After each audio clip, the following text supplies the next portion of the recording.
এই পৃথিবীর শীর্ষস্থানীয় দুজন ধনকুবের বিল গেটস ও ওয়ারেন বাফেট। তাদেরকে যদি একসাথে আইসক্রিম বিক্রি করতে দেখা যায় তাহলে দৃশ্যটি কেমন হবে? চমৎকার, তাই না?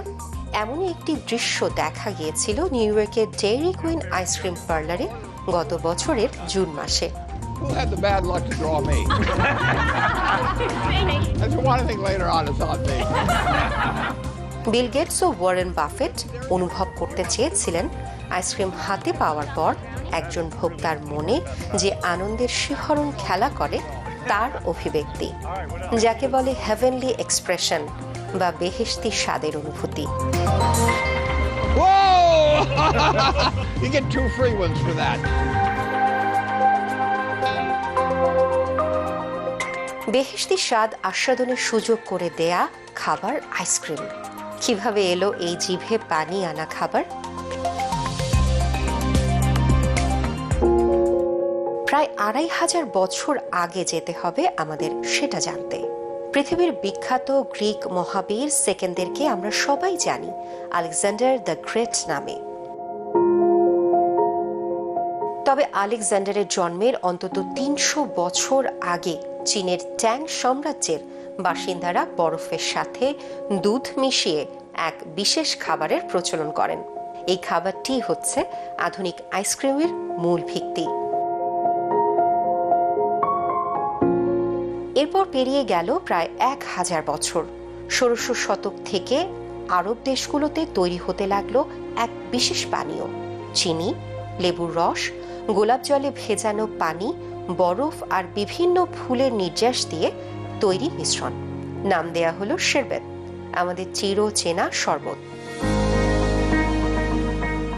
বাগদাদ, দামেস্ক, ক্লাসাবাঙ্কার এই রেসিপিটি চলে গেল ইটালিতে সপ্তদশ শতকে। ইতালির এক শেফ শরবতের সাথে দুধ মিশিয়ে নিলেন, সেই সাথে আরো বেশি বরফ দিয়ে জমাট বাঁধিয়ে ফেললেন। নতুন এই খাবারটিকে ইতালিয়ানরা ক্রিম আইস বলে ডাকতে শুরু করলো। প্রথম দিকে শুধু রাজপরিবারের সদস্যরাই এই অসাধারণ স্বাদ গ্রহণের সুযোগ পেতেন। এর প্রায় ২৫০ বছর পর ক্রিম আইস পরিণত হলো আইসক্রিমে। ১৮০০ সালের দিকে মার্কিন যুক্তরাষ্ট্রে বাণিজ্যিক ভিত্তিতে আইসক্রিম উৎপাদন শুরু হয়। আইসক্রিমের জনপ্রিয় সংস্করণ কোন আইসক্রিম উদ্ভাবন করলেন ইটালো মার্চিভনি ১৮৯৬ সালে।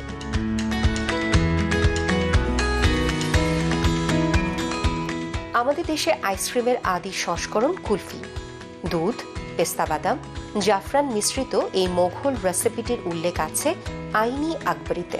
হারানো দিনগুলোর মতো ৩ চাকার ভ্যানে আইসক্রিম বা মাথায় চোঙা ভর্তি কুলফি মালাই ফেরি করার দৃশ্য গত হয়েছে অনেক দিন।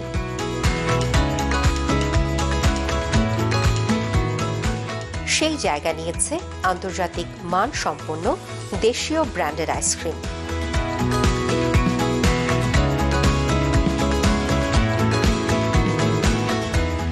অনেকেই ধারণা করে থাকেন যে Bangladeshi ice cream perhaps the world's যে সমস্ত আইসক্রিম বড় বড় ব্র্যান্ড যারা আছে তারা আসলে অনেক বেটার আইসক্রিম তৈরি করে। অবশ্যই তারা বেটার আইসক্রিম তৈরি করে, but we are equally in some cases we are better off সেন্সে। প্রথমত আমাদের ইনগ্রিডিয়েন্টস যেগুলি আমরা ব্যবহার করি সেটা মিল্ক থেকে শুরু করে অন্যান্য যে সমস্ত ইনগ্রিডিয়েন্টস আমরা ইউজ করে থাকি, ইভেন যে আইসক্রিমের যে কাঠিটা থাকে সেই কাঠিটাও কিন্তু আমরা ইম্পোর্ট করে থাকি। So most of the cases 95% ingredients are imported. So এখানে লোকালি শুধু আপনি বলতে পারেন যে কিছু র্যাপার তৈরি করা হয়, কিছু প্যাকেজিংয়ের কাজ করা হয়।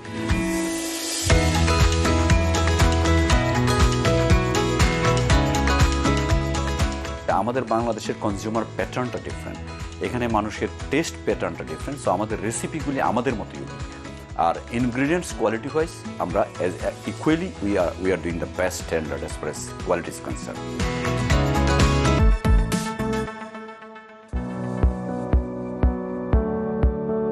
বাংলাদেশে বাণিজ্যিক ভিত্তিতে আইসক্রিম প্রস্তুতির কারখানা যাত্রা শুরু করে ১৯৬০ সালে চট্টগ্রামে।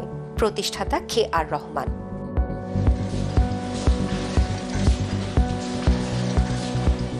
স্বাধীনতা উত্তর বাংলাদেশে পরিচালনায় আসে আব্দুল মোনেম লিমিটেড।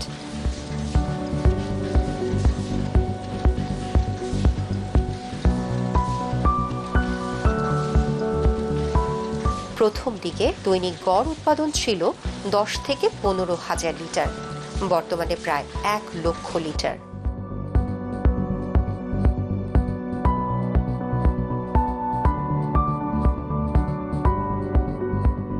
আইসক্রিমের মূল উপাদানগুলো হলো দুধ, চিনি, চর্বি, স্ট্যাবিলাইজার, কর্ন সিরাপ,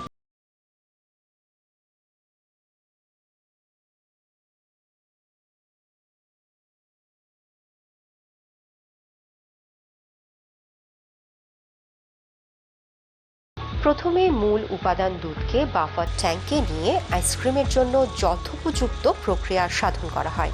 এরপর মিল্ক ক্রিমকে মিক্সিং ট্যাঙ্কে নিয়ে চিনি ও স্ট্যাবিলাইজারের সাথে মিশ্রিত করা হয়।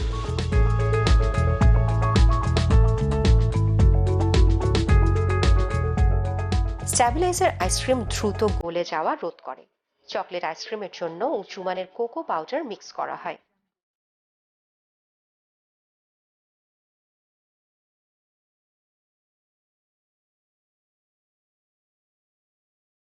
মিক্সিং প্রক্রিয়ার পর পাস্তুরাইজেশন বা জীবাণুমুক্তকরণ এই প্রক্রিয়াটি অনেক উচ্চ চাপে সম্পন্ন হয়, প্রায় 2500 থেকে 3000 PSI। এখানে মিশ্রণটি হোমোজেনাইজ হয়ে সমসত্ব মিশ্রণে পরিণত হয়।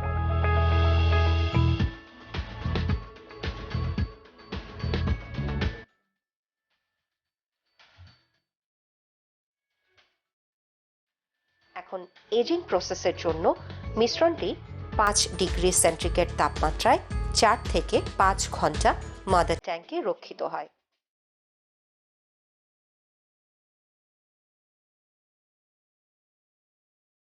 চূড়ান্ত হাইজিন টেস্ট সম্পন্ন হওয়ার পর মিশ্রণটি কন্টিনিউয়াস ফ্রিজিং সিস্টেমে চলে যাবে। বাতাসকে প্রেসারের সাথে ভরে এই প্রকোষ্ঠে আইসক্রিম চূড়ান্ত রূপ পায়।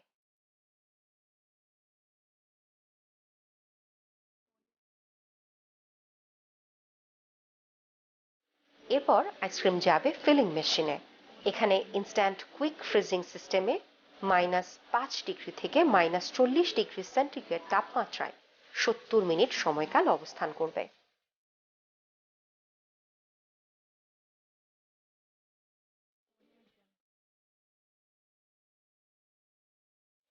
এরপরের প্রক্রিয়াটি প্যালাটাইজিং প্রসেস।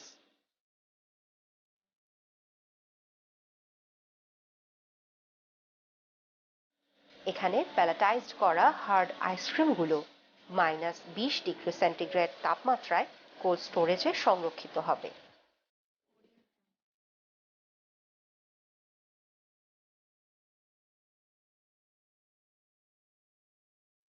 এই প্রোডাক্টটা প্রোডাকশন থেকে শুরু করে আপ টু কনজিউমার ভোক্তা পর্যন্ত প্রতিটা ধাপে ধাপে আমাদেরকে একটা ফ্রিজিং টেম্পারেচার মেনটেন করতে হয়।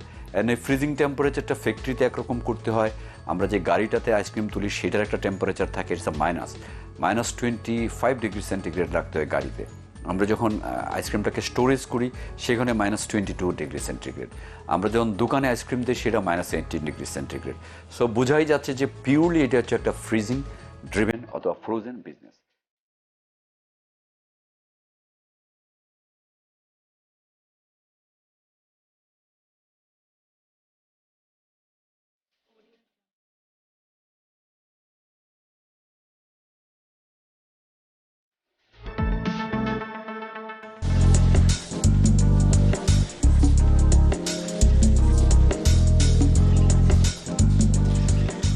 এখন প্রকারভেদ অনুযায়ী আইসক্রিমগুলো প্রক্রিয়াজাত হবার পালা। দুই ধরনের আইসক্রিম বিদ্যমান, প্লেন আইসক্রিম ও কম্পোজিট আইসক্রিম।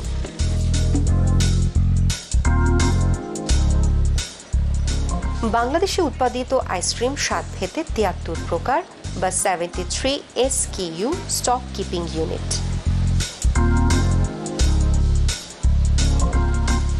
প্যালাটিলাইজড আইসক্রিমগুলো কাটিং, স্টিকিং, কোনিং, কন্টেনিং হয়ে একটি হার্ডেনিং টানেলে প্রবেশ করে। এখানে প্রোডাক্টটি -40 ডিগ্রি সেন্টিগ্রেড তাপমাত্রায় 20 মিনিট অবস্থান করবে।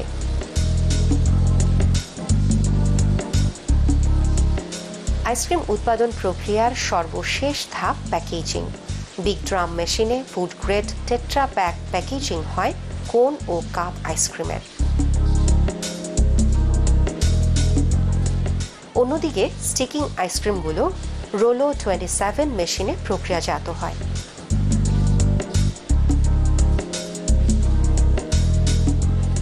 এই মেশিনটির কর্মক্ষমতা হচ্ছে প্রতি ঘন্টায় 18,000 পিস।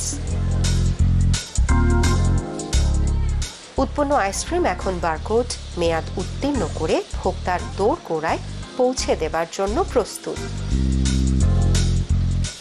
বাংলাদেশে আইসক্রিমের বাজার ক্রমেই বাড়ছে। 5টি কোম্পানির সমন্বয়ে গঠিত এই বাজার বর্তমানে প্রায় 1,000 কোটি টাকার উপরে। এর মধ্যে 2/3 মার্কেট শেয়ার পুরনো দুটি কোম্পানির। দুটি বৈশ্বিক ব্র্যান্ডও এখন এই বাজারে ভাগ বসাচ্ছে। ক্রমশ বেড়ে ওঠা এই শিল্পটির মোট দেশজ উৎপাদনে অবদান 0.064%, যা প্রতিবেশী দেশ ভারতের দ্বিগুণ।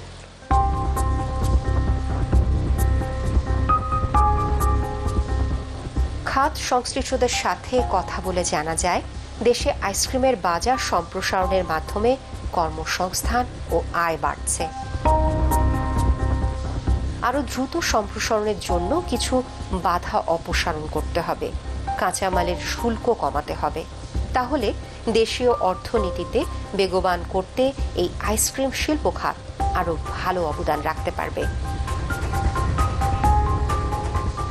আইসক্রিমটা এখনও নেসেসিটি প্রোডাক্ট হিসাবে আমাদের সরকার কাউন্ট করে না। সো আমাদের ডিউটি অনেক বেশি পড়ে। কোনো duty we have to pay 100% duty, কোনোটা 180%। So as a whole duty is very high. প্রত্যেকটা ফ্রিজের ডিউটি অনেক পড়ে, বিকজ ফ্রিজ বাংলাদেশে প্রোডাকশন হয় না, আমাদেরকে বাইরের থেকে ইম্পোর্ট করতে হয়।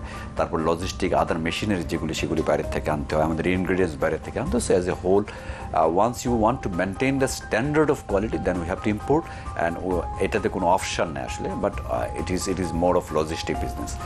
Middle class is growing in Bangladesh. Middle ক্লাসের ফ্যামিলিতে কিন্তু এখন একটা ফ্রিজ একটা নেসেসিটি প্রোডাক্ট, এটা কিন্তু কোনো লাক্সারিয়াস প্রোডাক্ট না। সো এমন কোনো মিডল ক্লাস ফ্যামিলি নাই যার বাসায় একটা ফ্রিজ নাই। যখন বাসায় জিনিসটা প্রিজার্ভ করার ক্যাপাসিটি হয়, তখন এটার as a whole business opportunity is growing.